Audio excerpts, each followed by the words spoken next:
정광훈 목사의 황당한 발언을 언제까지 들어야 할까요? 1,000명 이상 넘어가는 코로나19 관련 확진자 가짜 뉴스라고 주장합니다. 지금 서울 시내 코로나 확진자 발생률 1위가 성북구입니다. 왜 성북구겠습니까? 성북구 사랑제일교회 관련 확진자가 1,000명을 넘어섰는데도 지금도 정광훈 목사는 이런 발언을 계속하고 있습니다. 심지어 광화문 집회 주최했던 보수단체는 정은경 질병관리본부장을 살인죄로 고발하겠다라고까지 합니다. 이건 또 무슨 얘기일까요? 관련된 녹취를 들어봅니다. 거듭 말씀드리건대 저는 방역을 거부한 적이 없으며 방역을 방해한 적은 더더욱 없으며 마치 사랑제일교회가 퍼뜨린 확진자가 1,000명이 넘고 또 이들이 지금의 코로나 감염의 주범으로 다 퍼뜨린 것처럼 말하는 것에 대해 단 한 가지도 동의하지 못합니다. 그것이야말로 가짜뉴스이자 허위사실 유포의 심각한 명예훼손입니다. 코로나는 중국 우한에서 시작되어 국내 유입을 막지 않은 그 순간부터 전국 확산의 위험은 이미 시작된 것이고 4.15 총선 이후 방역에 해가 되는 정책과 결정으로 전국 어디서든 만연해 있다는 것을 인정하는 것부터가 정부의 올바른 방역 태도의 시작이라고 보입니다. 어제 문재인 대통령이 저를 전광훈 씨로 지칭하여 모욕을 준 것이나 그 직후에 저의 사택을 압수수색하기 위해 경찰차 10여 대가 총출동하는 것은 저 개인이 감당하면 그만인 일입니다. 저의 사택과 교회 건물을 계속 압수수색하는 것이 코로나 방역과 무슨 상관이 있는지는 의문이오나 지난 여름 수백만 명의 한국인이 레스토랑과 카페, 노래방에 다녔지만 코로나 책임의 원인은 사회적 거리를 두기를 준수하고 마스크 착용 등의 규칙을 지킨 교회들에게만 뒤집어 씌우고 있다. 예, 자, 최경철 의원, 저 주장에 대해서 어떻게 생각하는지 한번 여쭤보고 싶은데 그 전에요. 요즘에 저희가 방송에서 정광훈 목사 하니까 아주 항의가 많이 들어옵니다. 심지어 어떤 그 교회 목사님께서는 왜 정광훈 씨 같은 사람을 목사라고 불러서 애꿎은 다른 목사들, 종교인들 또 하나님까지 힘들게 하느냐. 지금 그 사람은 목사라고 부를 수 없다. 목사로서 본분을 이미 벗어났다. 본인이 선지자라고 하는데 목사가 그렇게 얘기할 수 없다. 그런 얘기를 해요. 기독교의 가장 중요한 것이 사랑이죠. 근데 우리 정광훈 목사가 정광훈 씨라고 해야 됩니까? 어쨌든 정광훈 목사가 요즘 하는 언어에는 사랑이라는 단어가 녹아있지 않은 것 같습니다. 그러니까 저분이 하는 모든 말에는 미움과 증오가 담겨 있습니다. 그렇기 때문에 저분이 어떤 말을 내놓을 때마다 지금 점입가경이란 말이 딱 맞습니다.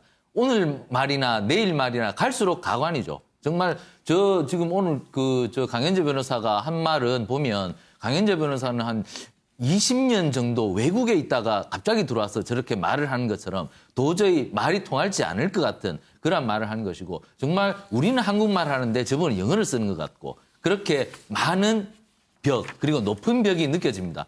저분들이 왜 저렇게 우리 공동체와 다른 사고를 자꾸만 하고 우리 공동체의 일상적이고 보편적인 언어를 쓰지 않는지 많은 국민들이 의아해하는데 지금 저분들이 계속해서 저렇게 하고 저는 신천지 교회 사태가 났을 때 그래도 이만희는 무릎 꿇고 사죄라도 했습니다. 자기의 잘못을 아는 그러한 생각이 있었는데 정광훈 목사는 그러한 생각이 지금 마비된 것이 아닌지 빨리 제대로 된 생각으로 돌아오지 않는다면 저분 앞에 놓이는 것은 엄청난 규모의 손해배상과 그리고 앞으로 형사처벌이 기다리고 있을 터인데 저분이 앞으로 저 짐을 과연 감당할 수 있을지 제가 참 의문인데 하루빨리 돌아오는 길이 저분의 앞에 놓여진 짐을 조금이라도 더는 것일 텐데 내일이라도 당장 정신을 차리지 않으면 저분 아마 신천지의 대구시만 해도 1,000억 원의 손해배상 청구 소송을 했는데 저분이 지금 사랑제일교회와 관련된 확진자가 이미 방역당국에 따르면 1,100명이 이미 넘어섰는데 저 뒷감당을 어떻게 할지 의문입니다.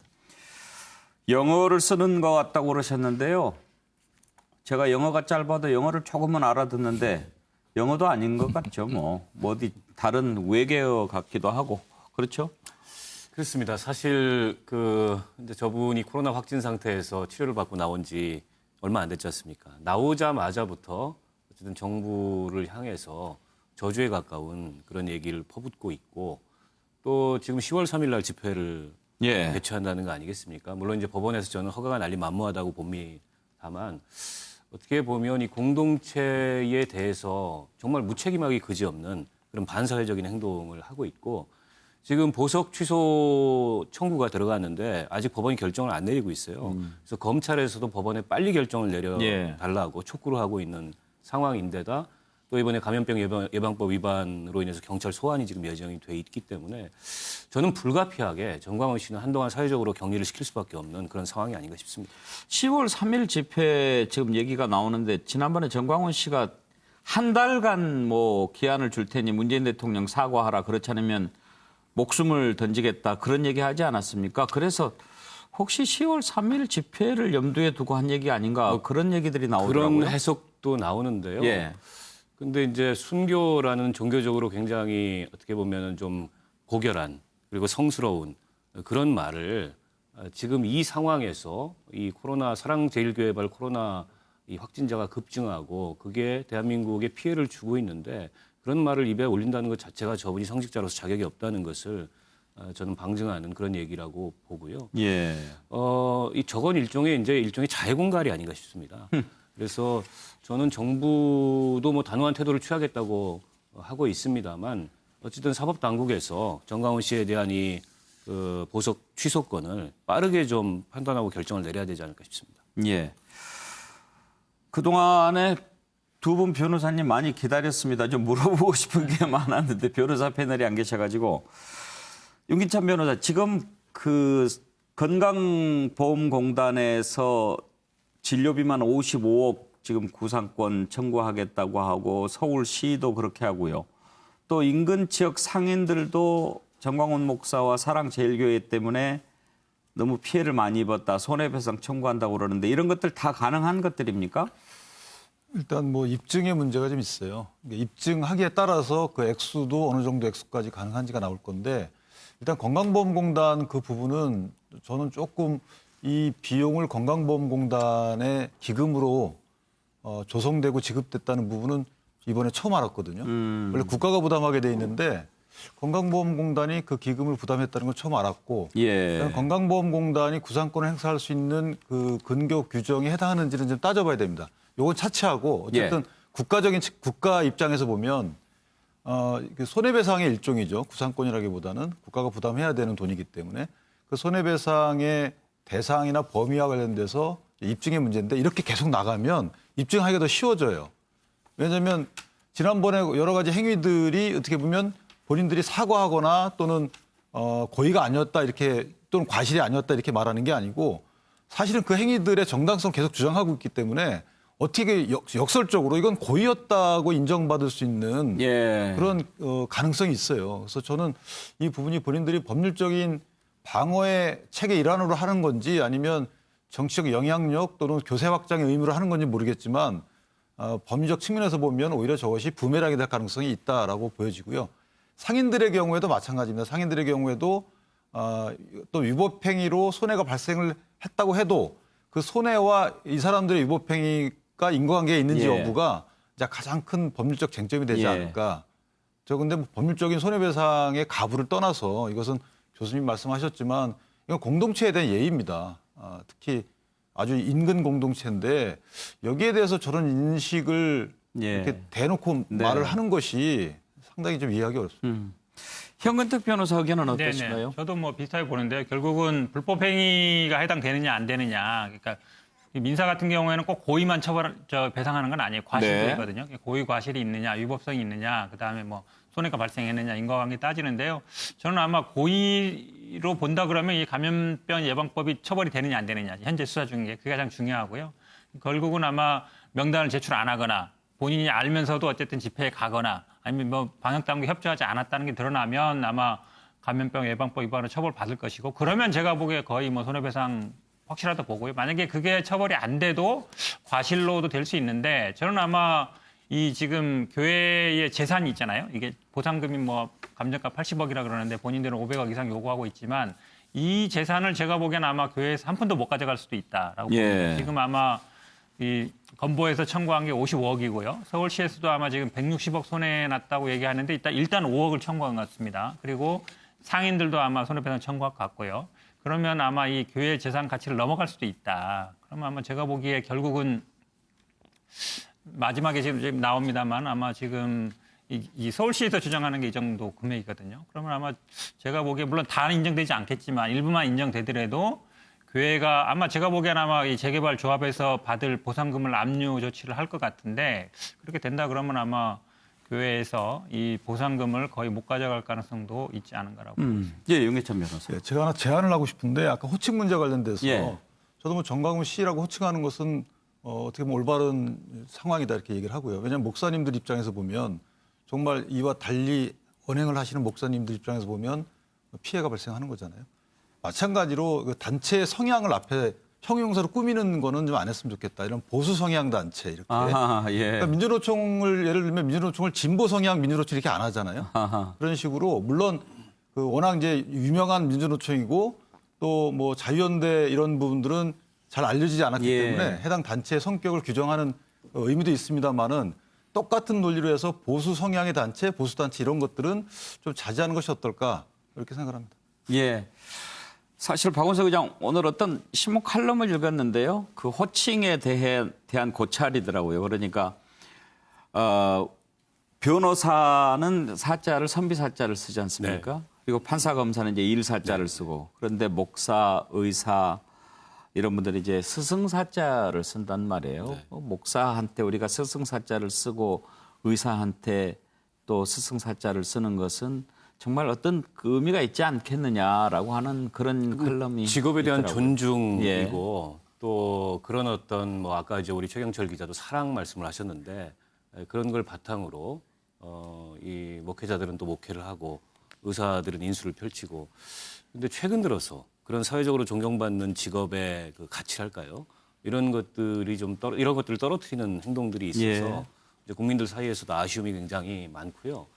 저는 정광훈 씨 아까 성명서 낭독했던 것 중에 굉장히 좀 특이하게 봤던 대목이 대통령이 본인한테 씨라고 칭했다고. 모욕했다고. 네, 모욕이라고 그러고 불만을 칭하는데 정광훈 씨는 매일 집회 나가서 문재인이라고 부릅니다. 그랬죠. 그럼 본인이 국가원수를 모욕한 거에 대해서는 예. 그 어떤 지금 성찰도 없고 그에 대해서 잘못이라고 생각하지는 않으면서 본인에게 씨라 그랬다고 그걸 모욕이라고 한다는 건 정말 적반하지 않격의 인식이 아닌가 싶습니다. 본인은 뭐 선지자고 하나님도 혼낼 수 있는 사람이고. 예. 자, 정광훈 씨는 그렇고요. 지금 광화문 집회에 참석했던 한 단체는 정은경 질병관리본부장을 고발하겠다고 하는데요. 이건 또 무슨 얘기인가요? 관련 녹취를 들어보죠. 일본의 영웅으로 칭송받고 있는 이 가짜 영웅 정은경 질병본부장을 고발하게 되었는가를 취지를 말씀드리겠습니다. 피고인 정은경을 직권 남용죄, 강요죄, 직무유기죄, 미필적 고의에 의한 살인죄, 불법 체포 감금 교사죄, 통신 비밀보호법 교사죄로 고발합니다. 형은택 변호사님 굳이 뭐 변호사한테 안 여쭤봐도 되기는 할 것 같습니다만 그때 그렇죠. 저런 예.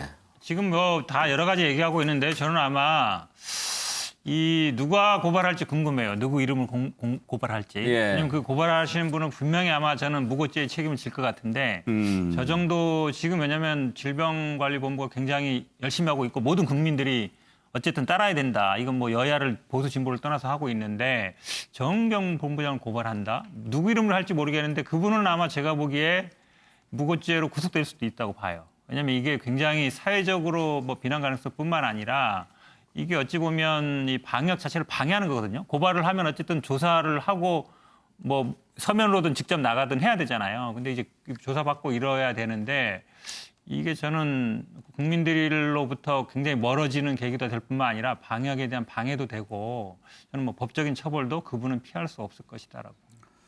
최경철 의원, 저런 얘기를 하면 공감할 국민들이 있을 거라고 생각을 할까요? 저는 검찰도 이거 수사 안 하고 그냥 바로 각하할 것 같습니다. 이게 뭐 수사가 됩니까? 이게 뭐 상식적으로 말이 안 되는 건데. 그러니까 이분들이 하는 거는 완전히 그거지 않습니까? 지금 물에 빠진 사람 살려줬더니 보따리 내놓으라는 거 똑같은 격인데 지금 정은경 본부장 덕분에 그래도 K방역이라는 말이 나온 만큼 우리가 방역에 대해 굉장히 뭐 성공했다는 뭐 평을 외국에서도 지금 하고 있는데 그 부분에 대해서는 전혀 얘기도 없이 살인죄라고 뭐 얘기한 것은 우한에서 들어오는 사람들 제대로 막지 않았다는 그 이유로 살인죄를 덮어 씌우는데 그 정은경 본부장이 안 막았습니까? 그것도 참 말이 안 되는 말이고 뭐 저분들이 고소장을 뭐 고발장을 100장을 내더라도 뭐 저분들이 오히려 아까 말씀하신 것처럼 무고 혐의로 고발될 가능성이 있어도 정은경 본부장 아마 부르지도 않고 그냥 바로 각하 처리가 될 가능성이 높다. 저분들 하는 말 한마디 한마디가 아까 우리 배용국장님 말씀하셨다시피 저것은 외계인의 말과 똑같은 말이니